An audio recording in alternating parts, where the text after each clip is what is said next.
Let's bring in New York Congressman Max Rose. He joins us now, an Afghanistan war veteran who now serves on the Homeland Security Committee. Good morning and thanks for being here, Congressman. So the big question is who knew what and when did they know it? Yeah, absolutely. And I think that it's important to note right now that there are people on both sides of the aisle, not enough, but certainly leaders on both sides of the aisle asking that very question.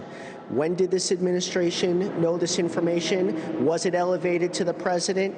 If not, why not? And why have they not taken significant action?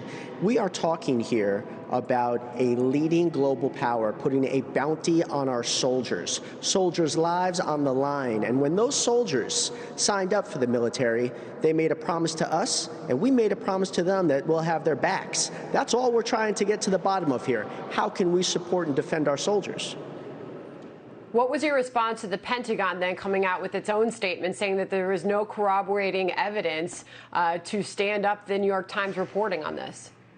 Look, it is my belief that we have got to get to the bottom of this issue. You know, intelligence is always about balancing uncertainties. Now, when this evidence was presented, or this intelligence was presented to the administration, the question from my perspective is how far did they take it, how seriously did they take it, and was it elevated up to the president?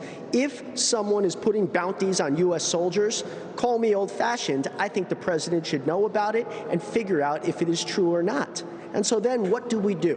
Okay. One is Senator Cory Gardner, a Republican, has a bill calling for Russia to be labeled by the State Department a state sponsor of terrorism. I am a supporter of that. These are tangible, legitimate things, bipartisan in nature, that we should be doing. So we don't play geopolitical footsie with Russia. Keep in mind, this is not something to be viewed in a silo. This is the same nation that attacked our elections, the same nation that engaged in a chemical attack against Britain, the same nation that invaded Ukraine. They're not our friend. Let's stop treating them like it. And there are bipartisan calls and support for that, Congressman. As you know, Tom Tillis, the Republican senator from North Carolina, also supports that. I want to play for everybody Adam Schiff, because he's one of the Democrats who was briefed at the White House a short time ago. He and other lawmakers stepped out of that briefing and basically said they were not satisfied with what they just heard. They want more. Here's Adam Schiff. His responsibility as Commander-in-Chief is to protect our troops.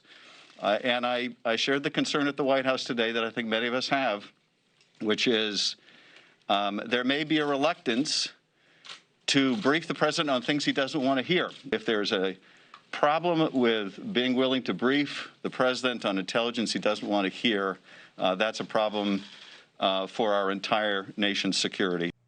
Okay, so he says it's not good enough what they heard at the White House today. They want to hear lawmakers. He says the full House should be briefed from the intelligence agencies themselves on what went down. What are you asking for, Congressman? Yeah, well, first of all, again, going back to this notion that we should not look at this issue in a silo, I've learned enough and seen enough about the actions of Russia to determine that action needs to be taken. They should not be invited into the G7, so on and so forth. I take a little less stock in these full congressional briefings because those things leak like a sieve. But we do have to get to the bottom of this, and we do have to get to the bottom of it in a confidential setting.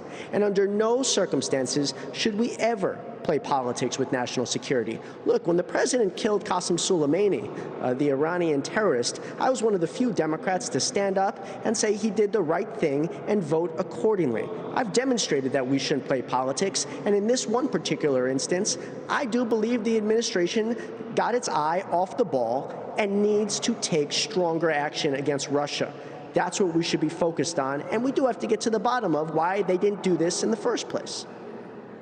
Okay. Obviously, you're talking about the leaking aspect of this, which you heard from Kevin McCarthy. He called out Chuck Schumer, said he's playing politics with American lives over these Russian bounty reports. So we'll see where it all goes. Congressman, we appreciate you joining us this morning. Thank you.